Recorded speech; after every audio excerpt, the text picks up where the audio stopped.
Fala, meus amigos e amigas corintianos, estamos aqui novamente trazendo mais um vídeo no canal nesta terça-feira, dia de Corinthians na Copa Sul-Americana, em confronto contra o Huracán lá na Argentina, dia de tentar a classificação para as oitavas de finais. Se inscreva no canal, deixa seu like, seu comentário e vamos aí para o vídeo. No meio deste bololô político, o Corinthians entra em campo hoje, vai encarar o Huracán pela Sul-Americana. O Huracán já está classificado para a próxima fase, olha como está a pontuação aí, tem 11 pontos, o Corinthians tem 8, o América de Cali tem 7, o Racing tem 0.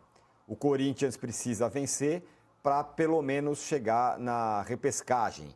O Huracán está na final do campeonato argentino do Apertura, né, Mauro? Vai jogar contra o Platense no final de semana. Eu imagino que não coloque todos os titulares em campo, porque tem uma situação muito confortável, ele tem saldo de gols, ele teria que perder de goleada, aconteceu uma combinação aí muito improvável para poder perder essa liderança da chave. Então ele pode jogar ali por um empate, ou até perdendo de pouco, todo o foco dos caras vai estar no final de semana, né? E é bom lembrar, eles não estão na final do título paulista, ou algo equivalente. É o título nacional, é um título argentino, como se fosse o Campeonato Brasileiro, quando não era de pontos corridos, uma final.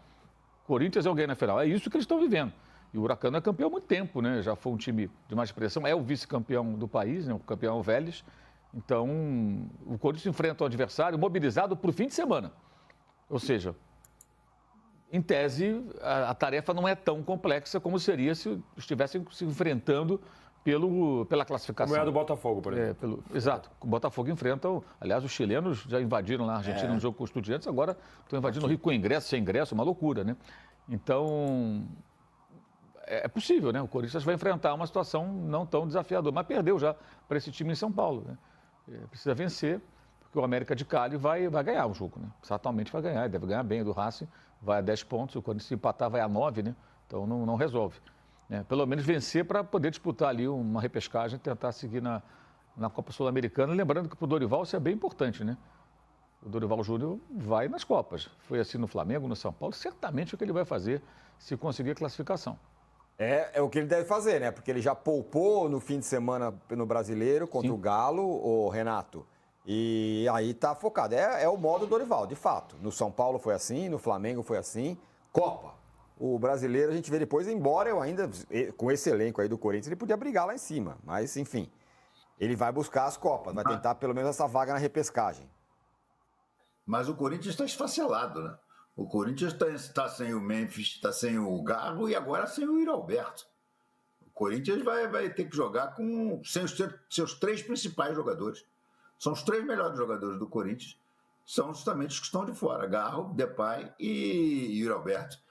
Não acho a tarefa do Corinthians simples, não, ainda que, claro, concorde que o Huracán, com um time focado na final do argentino e poupando até alguns de seus titulares nesse jogo de hoje, não acho que seja um jogo fácil para o Corinthians, não. O Corinthians vai ter que jogar muito para poder ganhar essa partida e não ser eliminado pelo América de Cali, que vai ganhar o jogo dele, com certeza absoluta, né? Então, não é uma situação simples, não. Se tivesse os 3 jogadores contra o misto do Huracán, aí eu acho que ganharia.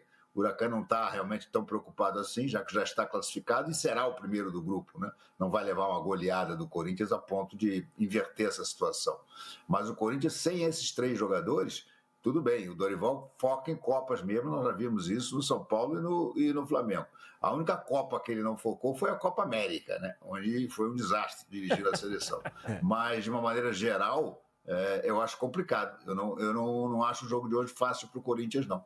E se mesmo que ele passe hoje, ele vai para jogar o play-off da Sul-Americana, né? Porque, em segundo lugar, ele vai jogar contra algum terceiro da Libertadores. Então, a situação do Corinthians na Sul-Americana, para mim, não é simples, não. Não é mesmo, não é simples. Vai tentando uma vaga na repescagem. O Memphis e o Garro, que o Renato falou que estão jogando, talvez até joguem, porque eles até viajaram. Não sei se eles vão ser utilizados, estão voltando aí de período de contusão. Pelo menos eles foram relacionados, né? Não sei se vão entrar em campo. Obrigado, professor. Aprendo muito com você. Vamos, então, com a crise no timão. Augusto Melo falando? Então, vamos lá. Primeiramente, muito indignado com toda essa situação, né? A gente sabe como funciona o Corinthians. O jogo acabou, mas sai de cabeça erguida por enquanto.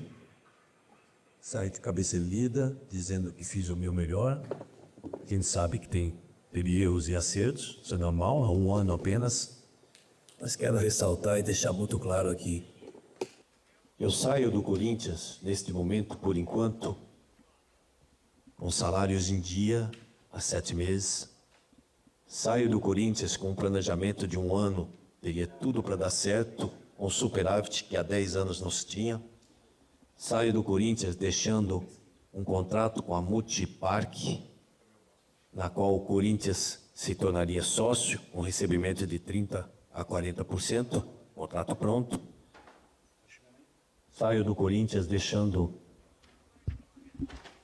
um contrato pronto do nosso CT também, que há 1 ano e pouco eu venho trabalhando muito para isso. O presidente não acompanhou a reunião, né, por estar profundamente abalado pelos acontecimentos últimos aí dos últimos dias, seja o indiciamento, no entender da defesa indevida, seja o imaginado transcurso da reunião.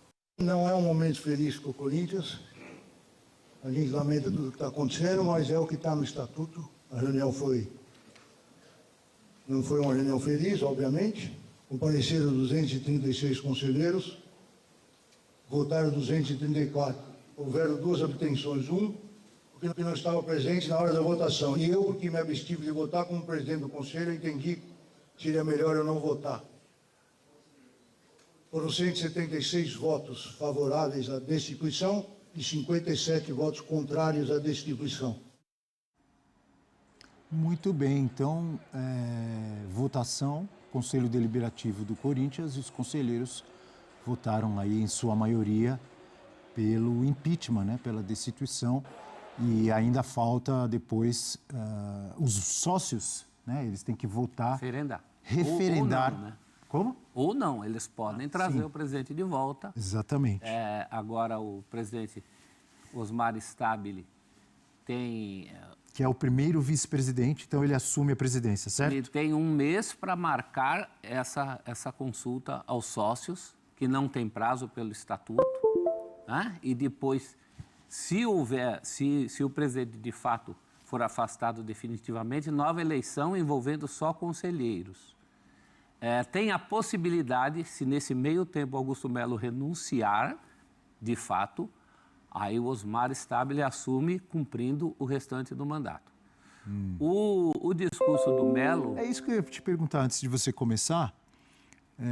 Do jeito que ele falou ali, tá tudo às mil maravilhas. Do jeito que o Augusto Melo falou, quem não conhece, quem não sabe o que está acontecendo, quem não está de olho, pensa, por que tiraram esse senhor se tudo está tão bem como ele falou? O salário está em dia, contrato com a Multipark, parece que quem cai de paraquedas ali, parece que o Corinthians é um clube na primeira prateleira em termos de organização e gestão, né? E eu acho que o pior até, Xará e companheiros, é que ele faz um discurso como se ele estivesse caindo só por questões políticas internas do Corinthians, que ele fala assim, a gente sabe como funciona o Corinthians, né?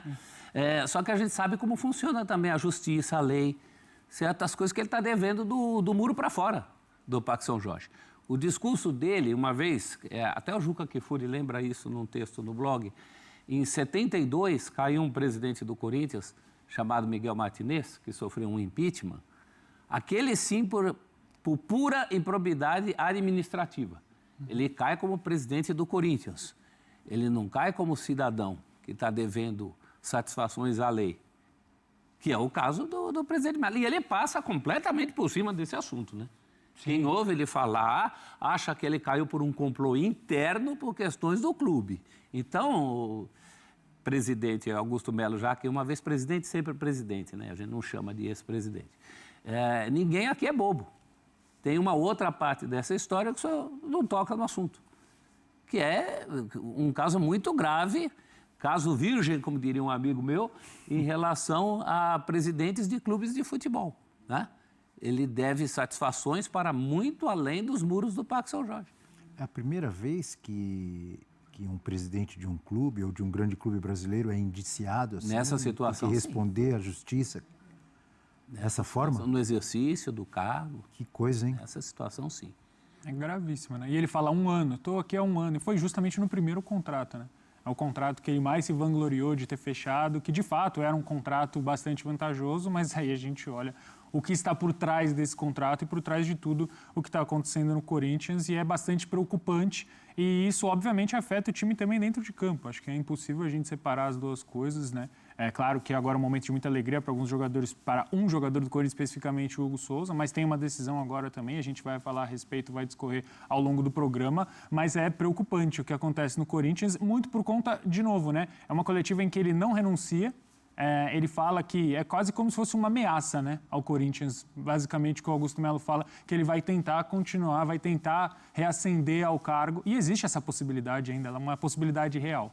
Aliás, agora à tarde, a coletiva do novo presidente, né, o Osmar Stabile, e também o vice Armando Mendonça, que inclusive esteve aqui conosco, e foi meio pivô dessa história toda, né, alertado pelo Juca Kfouri. Ele teria levado a história ao Melo, que nega, que diz que não. Ele diz que o Melo não deu importância naquele momento, coisa de... Já deu 1 ano, né, dessa história toda. Eugênio Leal. Acho que não tem nada de surpreendente nisso, né?